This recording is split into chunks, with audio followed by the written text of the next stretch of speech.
God is a good God, and there is just absolutely nothing He cannot do. So I shared with you in another video how I even thought about going to Cambodia, but I want to share about the first trip that I actually had to Cambodia. And as some of you know, I eventually ended up moving to Cambodia.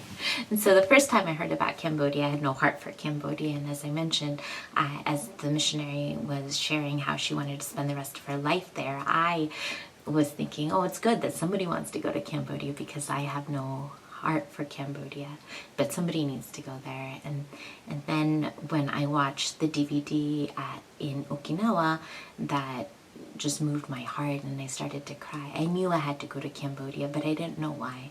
And there was a lot of things going on before I went to Cambodia, and I had been in Japan for about a year, about a little bit over a year at that time. And one of the things that I was doing, I was teaching on the spiritual gifts, and one of the gifts is the gift of healing. And I had a lot of questions because there's so many teachings out there, and just a lot of it just didn't feel right to me, and I didn't want to teach a lie. And so I remember talking to God, and I was like, God, you know, there's so many teachings out there, and some people say to pray for healing you have to be gifted. Other people say you have to be anointed. Other people say you have to pray a lot or intercede a lot. And others, there's even a missionary couple that wrote a book that you have to say this prayer for this problem, and then the person will get healed. And I remember telling God, I was like, I know all of that works for some people some of the time, but God, honestly, when I read the Bible, it just says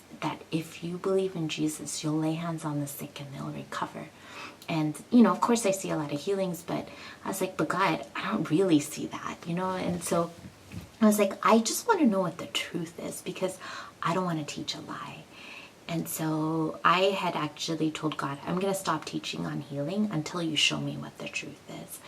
And so that was about 3 months before I went to Cambodia. And then I went to India before I went to Cambodia, and my family prays for a lot of healing. And so they'll they go to this marketplace, and people are just lined up ready to get prayer. And I just watch my sister pray and my mom pray, and I would pray for people as well. And, you know, people are getting healed, but still I was just like, God, I just want to know what the truth is. And so this was about, this was, you know, right before going to Cambodia.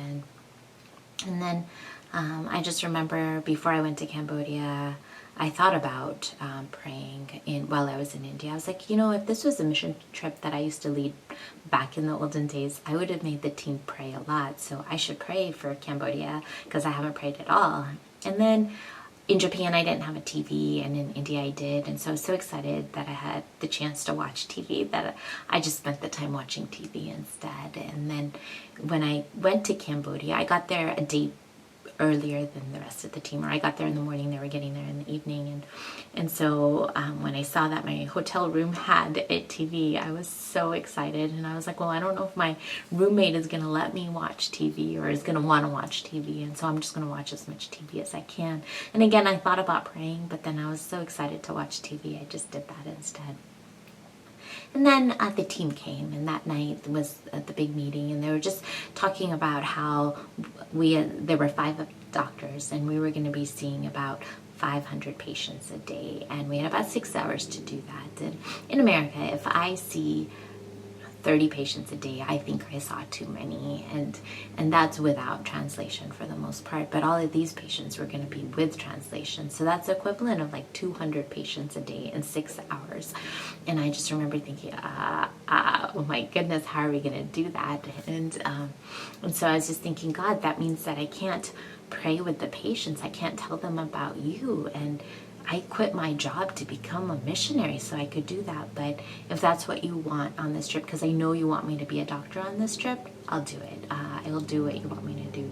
But I'm not necessarily happy about that. And also, I was really nervous because this was my first medical mission trip. As a doctor, whenever I took mission trips, it would always be pure mission trips where we would just pray for the healing of people.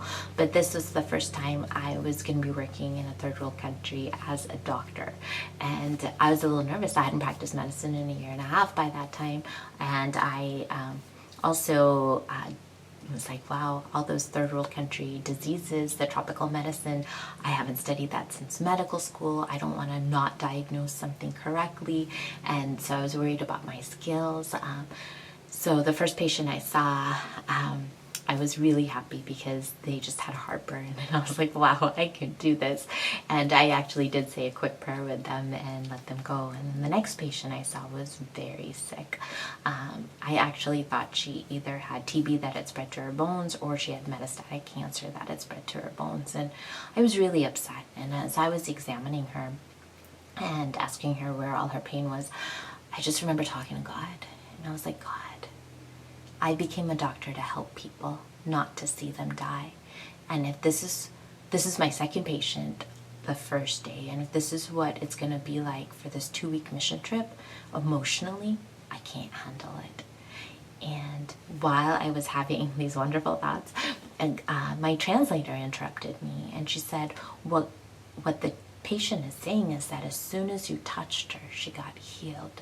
And I was like, oh my goodness, God, it is true. As a Christian doctor who wasn't praying, who was just complaining, who hadn't interceded at all, just watched TV, here I laid hands on her to examine her as a doctor, and you healed her. So it's true. What the Bible says is true. You'll lay hands on the sick and they will recover. And from that point on, everything changed. And you can watch the next video to see what that was.